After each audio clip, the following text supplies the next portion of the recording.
Good morning student. जैसा कि हम अगले वीडियो में आपको पाठ नादान दोस्त का एक भाग का चर्चा करके सुनाई थी, उस भाग में हम यहाँ तक पहुँच चुके थे कि दोस्त जो होते हैं वह ज़िंदगी जीने की सीख के लिए बहुत अहम भूमिका निभाते हैं और उसके अनेक बिंदुओं में यहाँ तक चर्चा हो गई थी। बच्चों के मन पर दोस्तों के हाव भाव का बहुत अधिक प्रभाव पड़ता है। कुछ ऐसे बच्चे होते हैं जो करने के लिए तो बहुत अच्छे अच्छे कार्य इच्छुक होते हैं, लेकिन दोस्तों के प्रभाव से प्रभावित होकर वे अपने मार्ग से भटक जाते हैं, जिस पर ये छोटी उम्र का असर होता है। वह सही और गलत का निर्णय नहीं ले पाते हैं। तो पाठ पे आधारित बातों को रखा जाए। रोहन, केशव और श्यामा जो भाई बहन थे, उसे यह पता नहीं था कि एक चिड़िया की परिपक्वता के लिए कितने दिनों की ज़रूरत होती है उसे सुरक्षा में रखने का। बिना जाने हमें उसके कार्य में सहयोग देना नहीं था। यह भला बच्चों को कैसे पता चलता।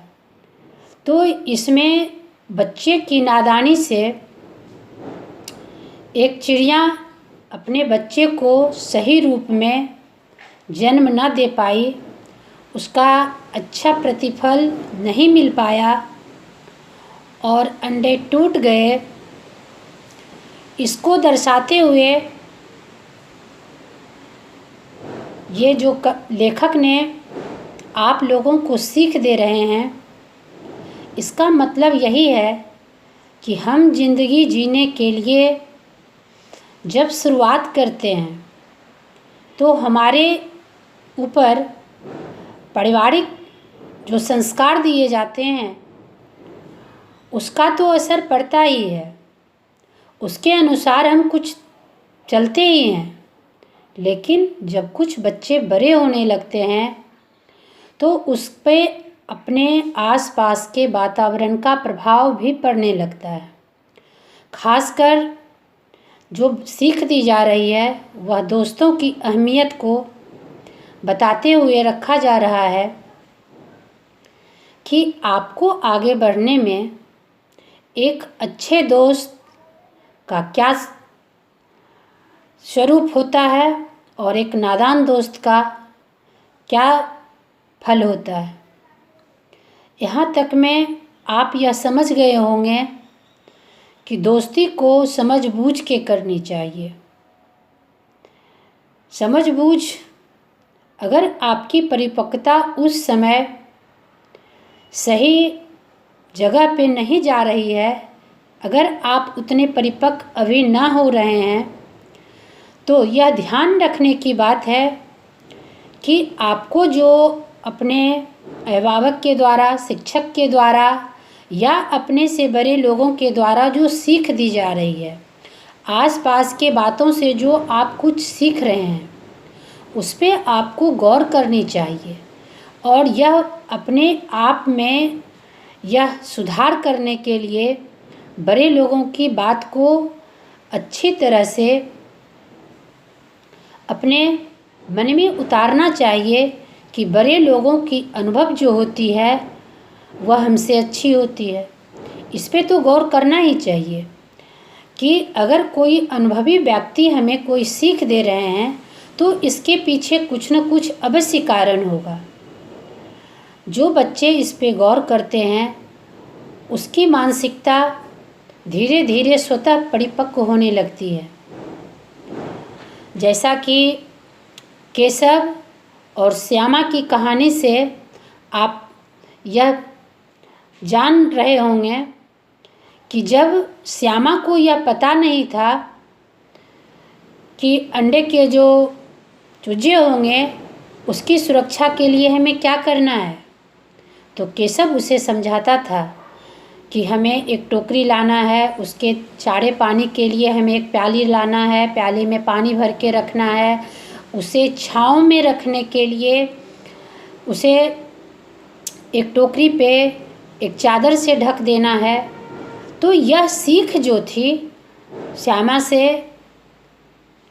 ना अगर पूरा हो रहा था तो केशव उसे समझा रहा था और श्यामा उसे समझ रही थी। उसी प्रकार अगर आपको कोई बड़े लोग समझा रहे हैं कि आपके जीवन को सुरक्षित रहने के लिए आपको किस मार्ग पर चलना चाहिए, किस लोगों से दोस्ती करनी चाहिए, समय की नियमितता का पालन करना चाहिए, तो आपको भी ध्यान देना चाहिए। ना ध्यान देने के वजह से, केशव की नादानी की वजह से केशव अपनी माँ से छल करता था। जब माँ सोती थी वह दरवाजे को खोलकर बाहर निकल जाता था और चिड़िया की सुरक्षा के लिए जो वह उपाय करता था उससे वह परिचित नहीं था। तो अगर वह उस कारण से परिचित ही नहीं था तो उसका सही रूपरेखा वो कैसे कर पाता था। तो केशव को यह एहसास हो गया बाद में जाकर कि माँ की बातों को मैं अनसुनी किया। माँ कहती थी मुझे घर में रहने के लिए, मैं घर छोड़ करके माँ से छल करके घर से निकल जाता था। आज माँ की बातों की याद आ रहा है, तब माँ उसे समझाने लगती है कि बेटा तुम्हें पता नहीं था कि चिड़िया के अंडे को छू देने के बाद उसको चिड़िया नहीं सेती है, उस पर आकर नहीं बैठती है, इसलिए वह चिड़िया का रूप नहीं ले पाता है। इस कहानी के द्वारा आपको यह संकेत दिया जा रहा है कि दोस्ती करने के क्रम में आपके माँ पिता या जो भी आपके बड़े व्यक्ति होते हैं वह सीख देते हैं कि बेटा यह लोगों से दोस्ती मत करो, इसके साथ मत रहो, उसका लक्षण अच्छा नहीं है। लेकिन दोस्ती के मद में बच्चे यह भूल जाते हैं, उन्हें लगता है कि माँ हमें जाने से रोकती है, माँ हमें कुछ पैसे को खर्च करने से रोकती है, क्योंकि कुछ दोस्त के बहकावे में आकर बच्चे अपनी मनोदशा को खो देते हैं और जैसा दोस्त कहते हैं उसी के अनुसार वह कार्य करने लगते हैं। इससे यह होता है कि बच्चे को दोस्ती में उस समय ज़्यादा चाहत हो जाती है और दोस्त के पीछे भागने लगते हैं और घर के लोगों को उतना तरजीह न देते हैं। धीरे धीरे उसकी यह आदत हो जाती है दोस्त के पीछे भागना। लेकिन जब विद्यार्थी जीवन बीतने लगता है, वह बीतने की कगार पे होता है और उसका दर प्रतिदर जब उससे रिजल्ट मिलता है तब तक उससे इस बात का एहसास नहीं हो पाता है कि इस रिजल्ट पर, इस परीक्षा फल पर किसका असर है। हमारे मेहनत की कमी, हमें बड़े छोटे के बातों के उल्लंघन का कारण, हमारे नादान दोस्ती के कारण या अच्छे परिवेश में न पलने के कारण तो ढेर सारे हो सकते हैं। लेकिन पाठ के अनुसार तो उस बातों पे गौर करना है। जब नादान दोस्त की चर्चा की गई है तो इस पाठ के अनुसार अभी जो बताया जा रहा है उसमें दोस्ती करने के ख्याल पर पूरा जोर देना है कि हमें वैसे दोस्तों को चुनना है जिसका हर मामले में अच्छा रिजल्ट होता है। पढ़ाई के साथ साथ खेल में, शिष्टाचार में, एक दूसरे की मददगार में, ईमानदारी में, कर्मठता में, समय की नियमितता में जो खरे उतर रहे हैं, जिनका सर्वांगीण विकास सब लोगों ने आंक रहा है, परिवार के सदस्य ने भी, शिक्षक ने भी, तो वैसे बच्चों के साथ आप दोस्ती रखें। अच्छी बात है, दोस्तों से हमें बहुत कुछ सीख मिलती है।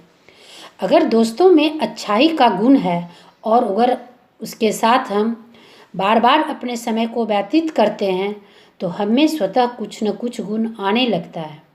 सिर्फ यह नहीं कि हम पे बुरा ही असर होता है, ऐसी बात नहीं है, बशर्ते कि आप दोस्त बनाने से पहले कुछ सोचें। अब हमें यह लग रहा है कि कहानी का निष्कर्ष बिल्कुल निकट है।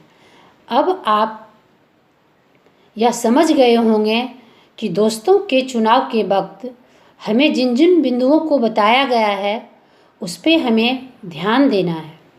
और जब हम इस स्थिति में अपने दोस्त का सही चयन कर लेते हैं तो हमारे ज़िंदगी के लिए वह कितना कारगर होगा यह हमें पता चलेगा, अवश्य पता चलेगा।